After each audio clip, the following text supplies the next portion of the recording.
Imagine you put on your glasses or headset and you're instantly in your home space. It has parts of your physical home recreated virtually, and it has an incredibly inspiring view of whatever you find most beautiful. Hey, are you coming? Yeah, just gotta find something to wear. You know, my daughter Faith said it would be nice once Mark Zuckerberg goes into the metaverse, we could just lock him in there. But no, we're going to be locked in there. He's going to be outside because he's going to be gathering the money and the information that he can sell about us that is going to make him richer and richer and more free while we become less and less real. And that is something that all the powerful people want. They want us to have relationships online so we don't bother them with the relationships, with real relationships that cause us to make demands. They want us to be free in the metaverse because they don't want us to be free in the real world where we get in the way of their power and their profits.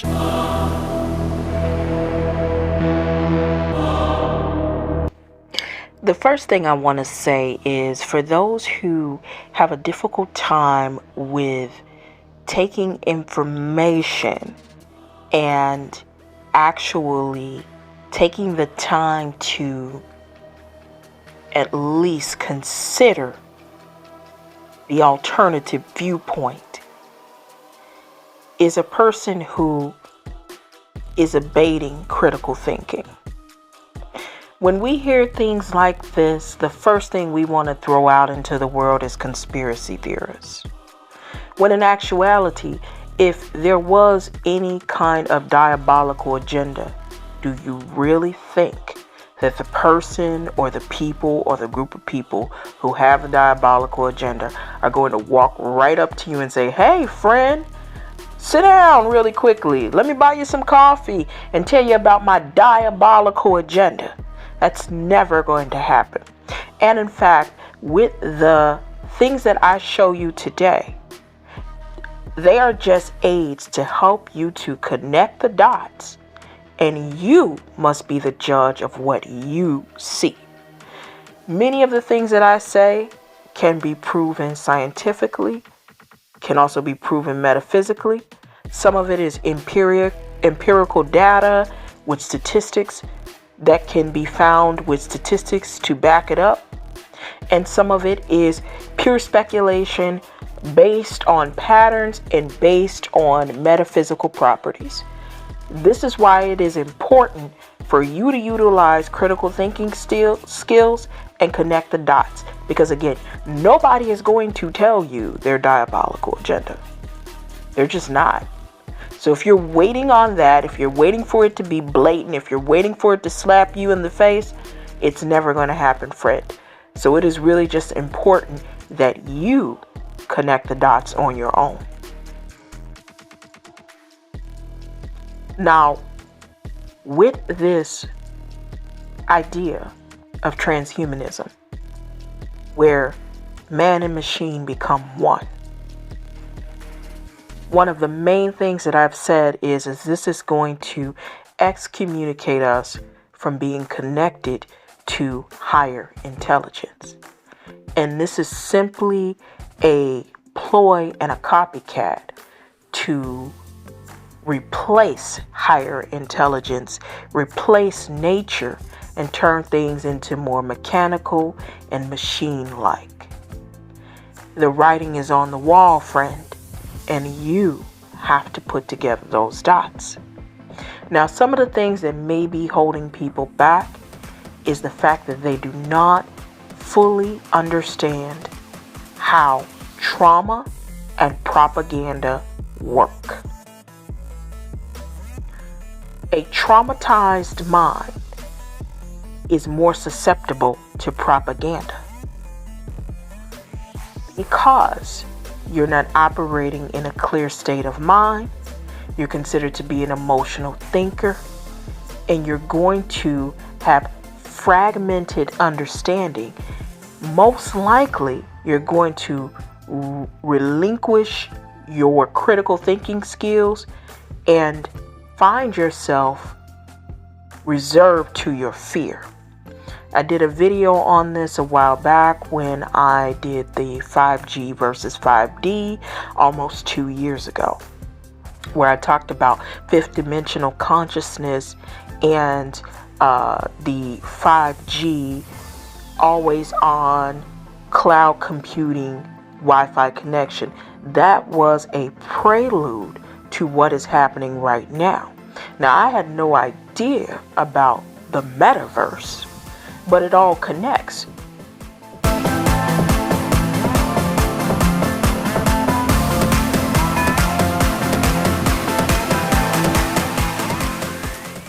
The pandemic represents a rare but narrow window of opportunity to reflect, reimagine, and reset our world. Klaus Schwab. The Great Reset, a term that has become commonplace since the turn of 2020, used by unelected elites to determine the direction of humanity post-pandemic. Klaus Schwab, founder and CEO of the World Economic Forum, also released a book with the same title. What is the World Economic Forum? Quote, "The World Economic Forum is the international organisation for public-private cooperation. The forum engages the foremost political, business, cultural and other leaders of society to shape global, regional and industry agendas. The Great Reset is essentially the World Economic Forum's action plan to fundamentally change how the world functions.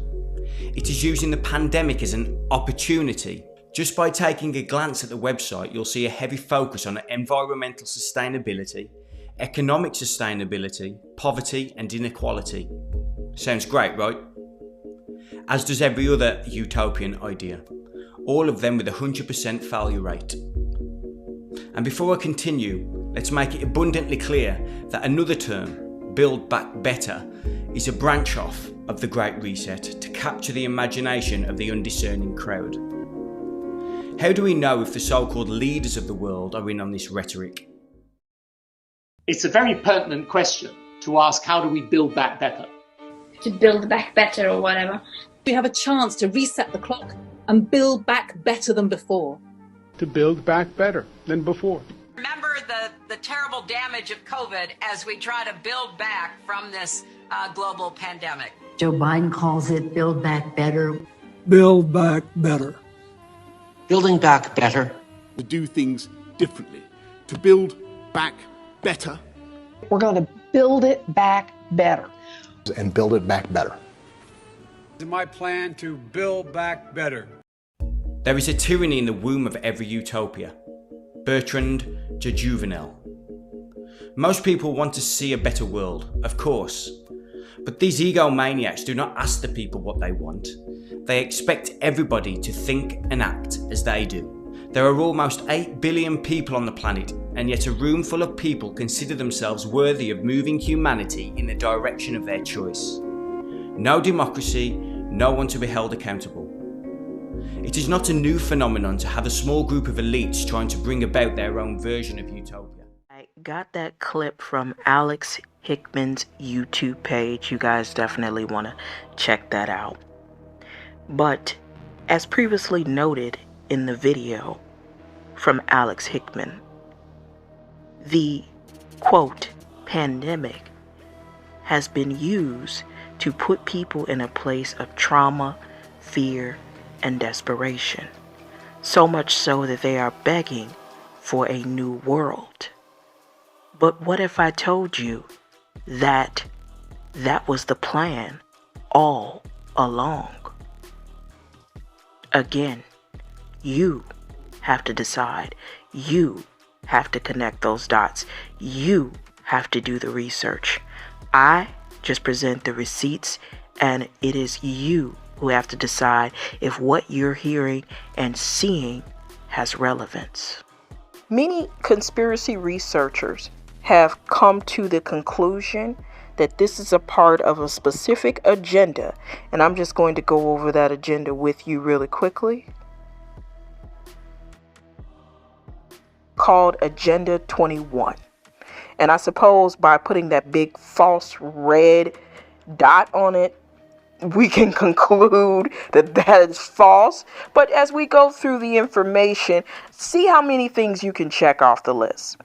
So, the Agenda 21 2030 mission goals: one world government, one world cashless currency, one world central bank, one world military, the end of national sovereignty, the end of all privately owned property, the end of the family unit, depopulation, control of population growth and population density, mandatory multiple vaccines, universal basic income, microchip society for purchasing, travel, tracking, and controlling, implementation of a world social credit system like China has, trillions of appliances hooked into 5G monitoring system, government-raised children, government-owned and controlled schools, college universities, the end of private transportation owning cars, all businesses owned by the government and the corporations, the restriction of non-essential air travel, human beings concentrated into human settlement zones, the end of irrigation, the end of private farms and grazing stocks, the end of single-family homes, restricted land use that serves human needs, the ban of natural non-synthetic drugs and naturopathy medicine, the end of fossil fuels.